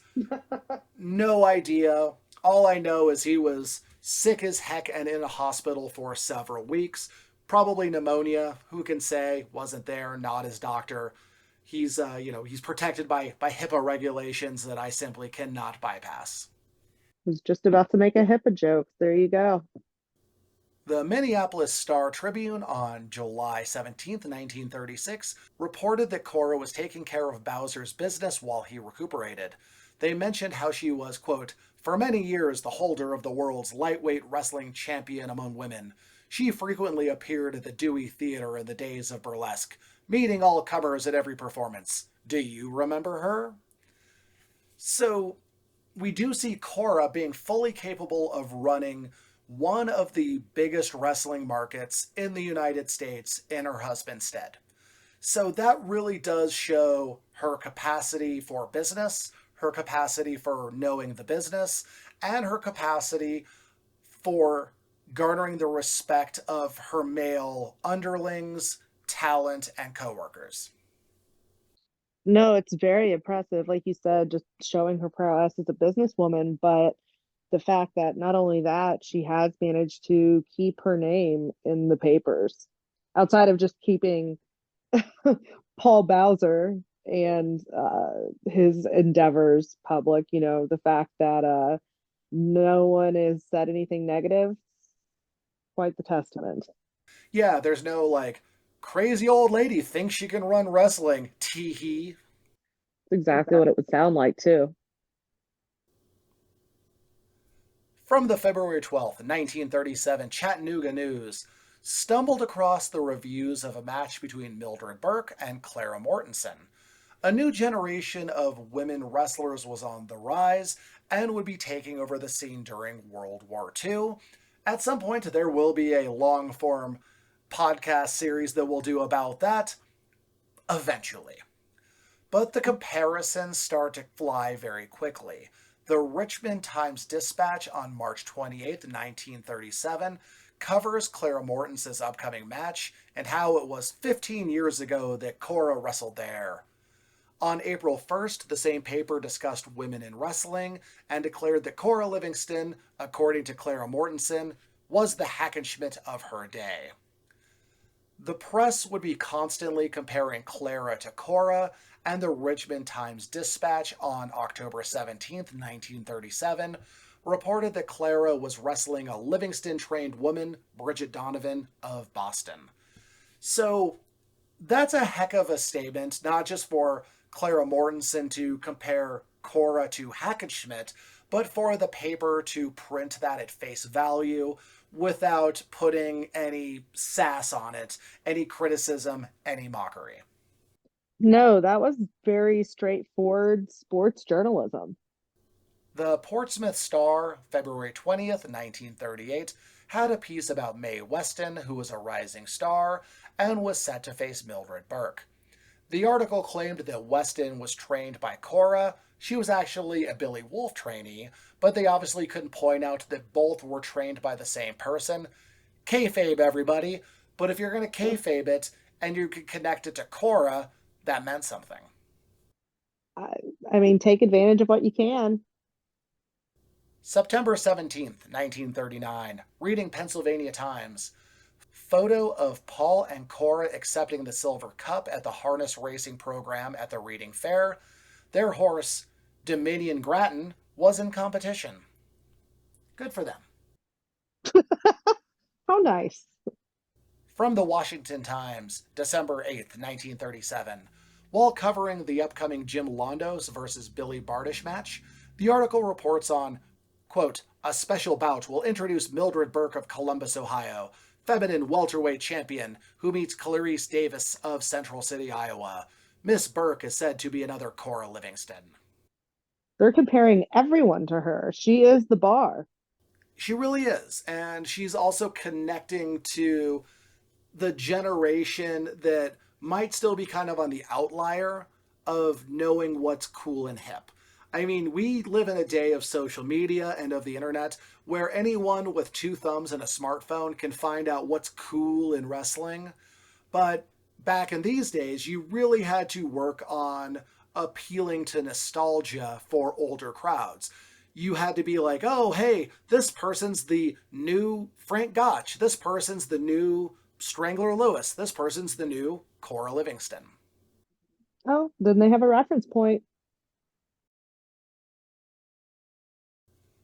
The September 20th, 1938, St. Joseph News Press recounts how Cora Livingston was championed 15 years ago, but women's wrestling had died out and been banned by the Missouri Commission. But now it's been reinstated and Mildred Burke had been recognized as the champion.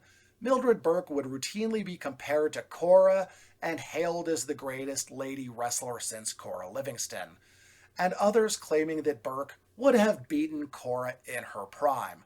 So again, we're not just simply using Cora as the measuring stick at this point, but putting Burke above her in the all-time great rankings. Yeah, and it seems like quickly too. Yeah, Mildred became a big star very quickly. If you want to learn how that happened, go back through the archives a few years ago. We did a two-parter about Mildred, and Howitzer was there with us at the time. And something I do notice is there's a lot of stories, if you look at the brief biographies of Cora Livingston, claiming that she was a mentor to Mildred Burke and that she went to many of Mildred's shows and was supportive of her. I have found no real information on that one way or the other. You would think that if Cora was in attendance at one of Mildred's matches, it would have made the papers. It would have been. Yes, it would have been exploited. And also, there's a few good biographies of Mildred Burke, and there's no mention of a relationship with Cora Livingston. So I feel that that's just wrestling lore, that's mythology, kind of painting over the history, trying to connect Mildred to Cora, trying to create the illusion of a connection, a passing of the torch that was never really passed. Yes, absolutely. I would agree with everything you just said. There's no way that would have escaped the press. It's like the end of the movie Man of a Thousand Faces. It was a biography of actor Lon Chaney, and at the end of the movie, he gives, on his deathbed, he gives his makeup kit to his son, Lon Chaney Jr., and it's a passing of the torch. That never happened. Lon Chaney did not want his son involved in movie making. He didn't want his son to be an actor. He knew what a terrible way to make a living it was and wanted to keep his son away from it. But Universal had Lon Chaney Jr. under contract, so they made a biography about his father that ends with his father handing over the legacy and the name to his son, almost like a luchador taking on his father's name, but with a junior or hijo del, and wearing the same mask. It's, again, it's just marketing, doesn't make it real, but ultimately reality doesn't move tickets as well as lore. From the Lancaster Eagle Gazette on December 29th, 1939, Betty Bushy is still claiming she defeated Cora for the title and is somehow still defending it. Hey, everybody has a speaking of lore that doesn't stack up against reality. Former swimmer turned wrestler is defending the title that she claimed she was gifted as a retirement gift by Cora. Oh boy, there's a lot of pieces to that puzzle, and I think we're short a few. And here's one of my favorite things I found from the Richmond Times-Dispatch on January 5th, 1941. Some real fine reporting here from question and answer column. Question: have you any information pertaining to Cora Livingston, the woman wrestler? Answer: she was a great woman wrestler who held the World Championship and the Richard K. Fox Police Gazette belt in the period between 1888 and 1895. Uh, She was also a club swinger and often traveled around the country, following the route mapped out by John L. Sullivan for many of his exhibitions. She has been dead many years. uh, yep, sounds like her. Yep, I'm Definitely sure. who we've talked about. That's one of my favorite things. This happened with Tom Jenkins as well, where there were articles about like, oh boy, old Tom Jenkins, like who's been dead for a while, and he's like, I'm still here actually. I'm just old and retired. But Nope, yeah, doesn't check out. I love how they put her career 20 years in the wrong direction and claimed that she was long dead. Questions and answers doesn't imply the actual answer, just an answer. Oh, yikes. It's like Googling. This is like Ask Jeeves. From the Louisville, Kentucky Courier Journal, April 29th, 1942. Femme Flipper #1 box office magnet. Quote, for years, wrestling promoters have been stepping into circus sideshow territory for many of their Matt Marvels, but only in fairly recent years have they invaded the kitchen for their talent. During the Second World War, the men were off to fight or doing wartime adjacent work with the military. This led to Mildred Burke and many other women wrestlers becoming top stars and top draws. The paper points out the appearance of Cora in Louisville in 1911 and what a star she was. From the Portland, Maine Evening Express, April 26, 1951. Is wrestling Minsky's successor these days? Minsky being a reference to the Minsky Burlesque Company that dominated and scandalized New York City's nightlife for decades. The author, Bud Cornish, points out that in the age of television, women wrestlers are now required to be glamorous. Oh, good. Quote, time was when girl torso twisters looked like something the cat dragged in from behind a tree in the Tennessee mountains. They were then advertised as hillbillies, and they featured pigtails, no makeup, bulging muscles, and gawky uniforms. But The now, audacity of those women to just go out there and grapple without, pizzazz. Exactly. Quote, but now, the accent is on glamour. The article reminisces of Cora's heyday. Quote, Cora gave out with the histrionics even if playing only to the ticket taker and 5 guys at the show because it was a place to get away from a snowy night. I will remember Cora because in those golden days she was a shocker. A lady never used cuss words in public. But at the old arena on High Street, I was assigned to watch Cora perform against some foil whose name has long since passed into the never kept records of wrestling. Through the years, I have remembered how stunned I was when, before the mad throng of perhaps 10, 3 of whom were reading the night's Evening Express and paying no attention, Cora burst out in vocal wrath. Turning to the referee, a mere male, she blasted him back to the ring post, pale and shaking with, make her stay the hell on the mat. Oh, what foul language. I just love the picture he paints because I do appreciate him saying, with television, now everybody has to look like a Hollywood star. Nobody's just being their authentic, grimy selves. So I like that energy. But I love referring to the opponent whose name has long since passed into the never kept records of wrestling. Just the poetry of that is so. So flowery. it is. It's amazing. Lima, Ohio News, February 5th, 1952. Notice about Betty Hawkins versus Lynn Livingston, claiming that Lynn is Cora's daughter. Also claims that Miss Hawkins was a polio victim 3 years ago, so that's impressive. I was intrigued These by are all great gimmicks. yeah, she gets wheeled out in an iron lung. I was intrigued by this Lynn Livingston character. I found other articles claiming that Lynn was Cora's niece, and looks like the truth is Lynn was Cora's grandniece in actuality. Did some training with her at the Bowser Academy, but yes, not her daughter, but you can see how the marketing would work better with this is the daughter of Cora Livingston as opposed to grand niece. Just looks better on a poster. Right. And I mean, everyone loves a legacy. The Miami Herald on February 26, 1952, with a piece about the Bowsers. Quote, as Cora Livingston, she was bending headlocks on feminine opponents when Mildred Burke, present champion, was wrestling with schoolbooks.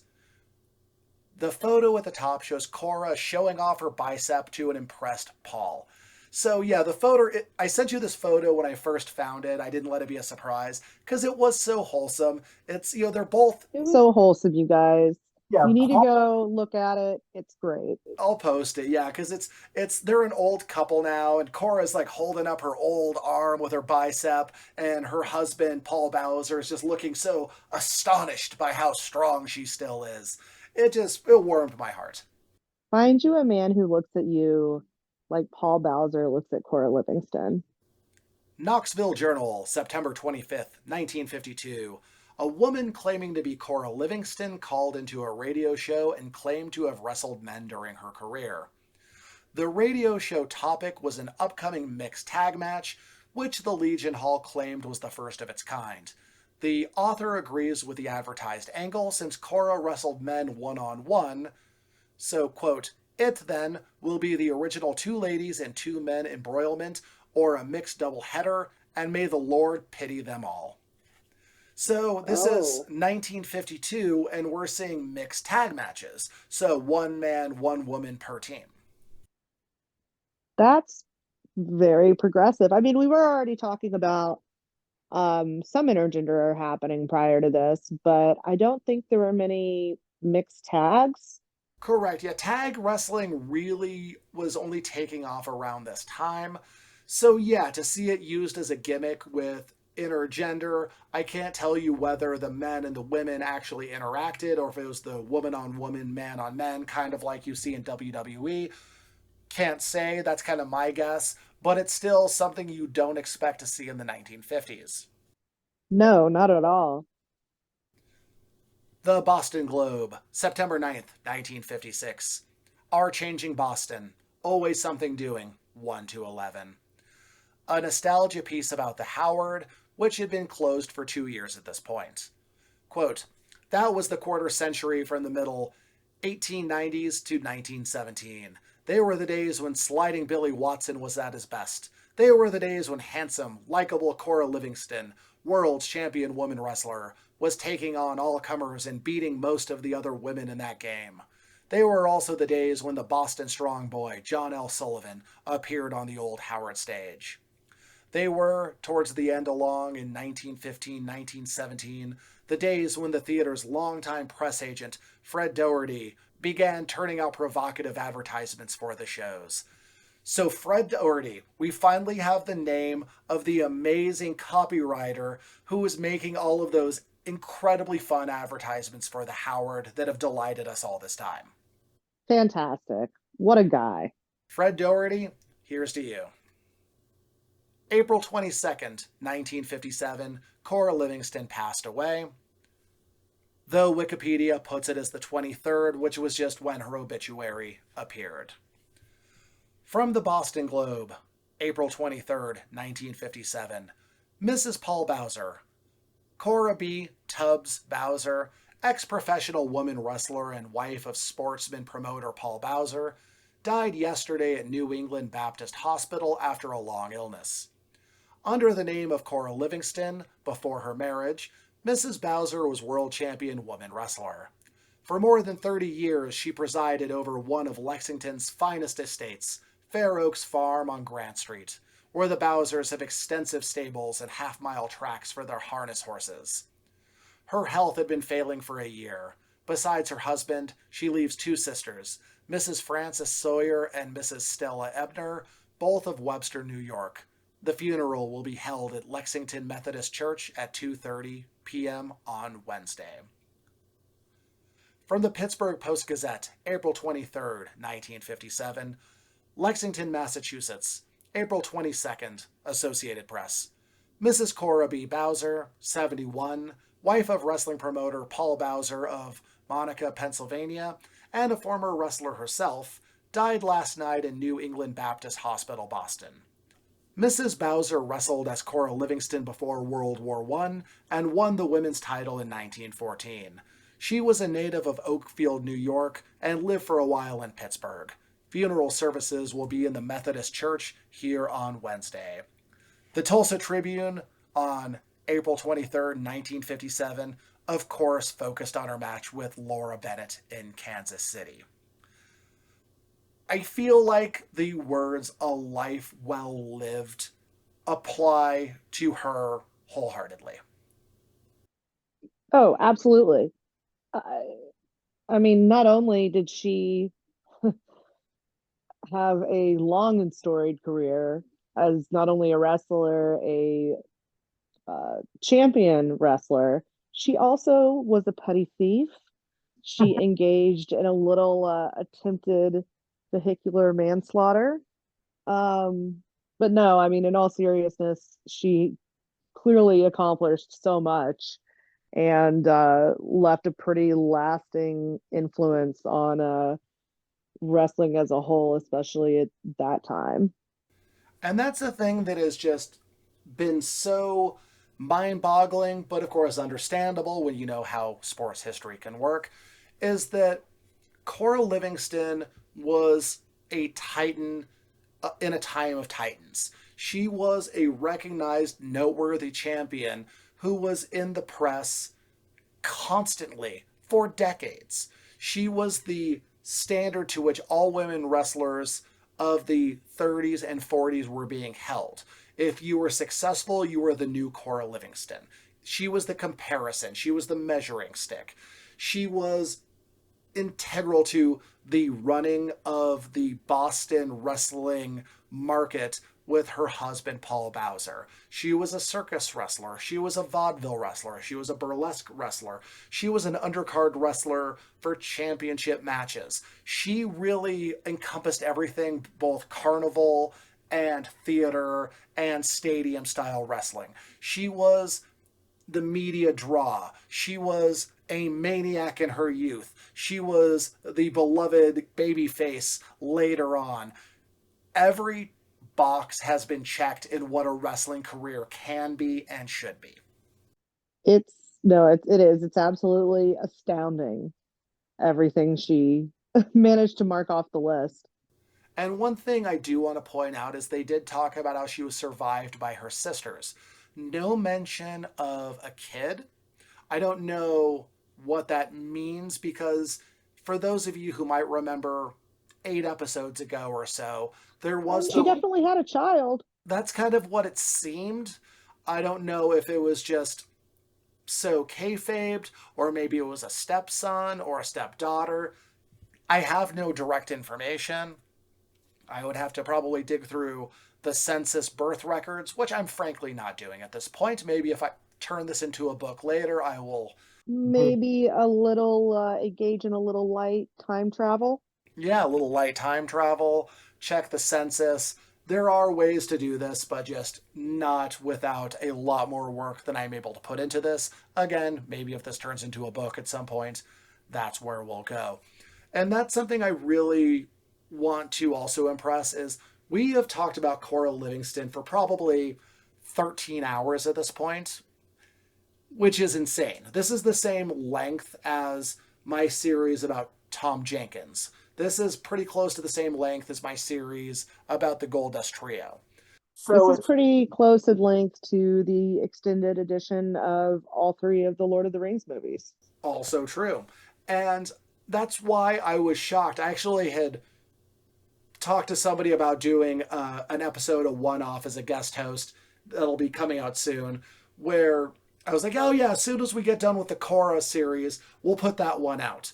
I expected this to be 2, 3 parts, not 11, with a very long final episode. This is not what I expected because when you look up Cora Livingston, it's blurbs. If you read a book about the history of wrestling or women's wrestling, she is a paragraph. She never had the big, super in depth look at her career. If you look at her cage match stats, it's only one match. So it's kind of in a way an honor because I feel we have now presented the most in depth and comprehensive biography of Cora in existence, which is something we can be proud of. Well, you can be proud of it. I feel privileged to have listened to, I guess, the life and times of Cora Livingston. and how do you But feel? I mean, I love you, Cora. Rest in peace. But I'm also looking forward to saying rest in peace to a plentitude of episodes on Cora Livingston and seeing what we have up next. And what is up next? Because, yeah, this was a big project, and it came on the heels of a big project. I remember when I finished the Tom Jenkins series, I was like, I'm going to do some one offs, some random stuff, easy things to put together. And then what do? I again dive into an enormous, complicated project. And this time I'm gonna hold true to my word, where we're gonna do some episodes that are just gonna be one-offs, fun things, things where you will not find me researching for 6 hours a day for a week to make happen. So I I You hope say that. I say that. I say that now. We'll see how well I hold true to that. But yeah, what is your ultimate takeaway? I know it's still kind of fresh because we literally just ended it. What is your overall takeaway from the Cora Livingston story? What does it mean to you? Mostly at, I guess, how progressive women's wrestling and the reception to women's wrestling was at that time. And I really hadn't seen anything to say as much prior to this. And I mean, obviously, she was a trailblazer in her own right, but so much of the surroundings and climate she was in is was pretty fascinating. And for our dear listeners, if you have opinions on the series, let us know. We would love your feedback. I want to know what Cora Livingston means to you, what you enjoyed learning about her, if you did, what you did, how you did, all of that. I would love to know how you feel about Cora Livingston. Tweet it at us, do a review in iTunes, send us an email, send us a message. I would love to kind of get your feedback and we can talk about that on a next episode or something like that. But for now, we're done. We are done with the story of Cora Livingston. Where do we go from here? Well, it's going to be fun. It's going to be educational. You're going to listen, learn, and party with the pro wrestling history nerds, Heidi Howitzer and Nick Gossert. Make sure you follow our accounts on social media, just not just the shows, but us ourselves. We're sometimes fun outside of this. Occasionally we do interesting. Oh, you spin such a yarn. And follow us on the Pro Wrestling History Nerds social media. I'll post as many of the photos and articles and strange things that I find there. Hopefully you find as entertaining as I do. But for now, it's time to say goodbye. It's time to say good evening, good morning, good night, wherever you are. For Heidi Howitzer, I'm Nick Gossert. We'll talk to you next time.